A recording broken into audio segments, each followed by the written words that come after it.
కోసమే వేచి ఉన్న రేలా వేయి కళ్ళతోటి ఎదురు చూడనా వానజల్లు కోసమే వేచి ఉన్న పైరులా గంపెడంత ఆశతోటి చూడనా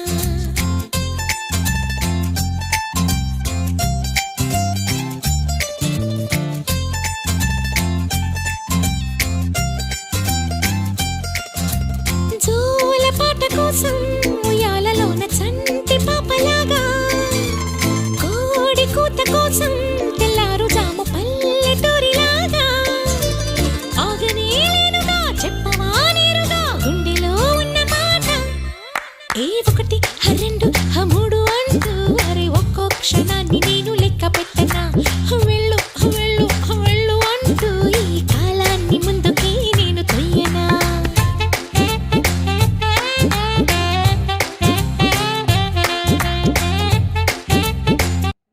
హాయ్ ఫ్రెండ్స్, గుడ్ మార్నింగ్ అందరికీ. టీ తాగిండ్రా? టిఫిన్ అయినాయేమి ఇవి? మేమైతే ఇప్పుడైతే ఫాస్టింగ్ అయితే ఇడిచినాం అనమాట.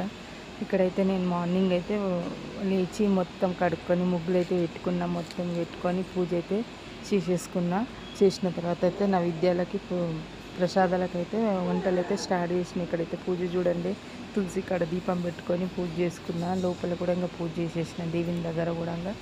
మార్నింగ్ 5:30, 6 అవుతుంది. అప్పుడు లేచిన మార్నింగ్ ఫుల్ మనసు పడుతుంది. అప్పుడైతే లేచి చేస్తున్నాను అనమాట. పని అంతా చేసుకున్నాము. ఫాస్టింగ్ ఉంటే పని తొందరగా అయితే మంచిగా అనిపిస్తుంది కూడా కదా. నేనైతే మార్నింగ్ అయితే గుడికి వెళ్ళేసి వచ్చిన వీడియో అయితే పెడతాను. ఇక్కడైతే దీపాన్ని పెట్టుకొని దీపారాధన అయితే చేసుకున్నాం. ఇంకా దీపారాధన చేసినాక ఏం నైవేద్యం పెట్టకపోతే బాగుండదు కదా అని ఇంకొక ఆపిల్ అయితే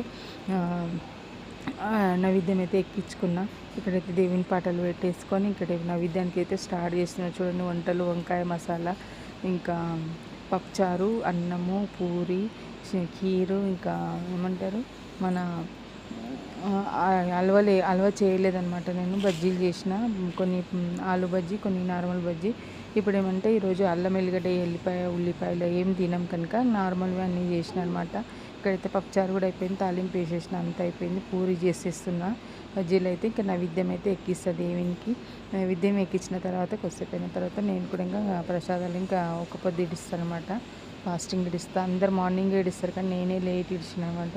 చూడండి, నైవేద్యం అయితే ఎంత మంచిగా ఉంది కదా. వీడియో నచ్చితే లైక్ చేయండి, షేర్ చేయండి, సబ్స్క్రైబ్ చేయండి. ఫుల్ వీడియో చూడండి, ఎలా ఉంది కామెంట్ చేయండి. బాయ్.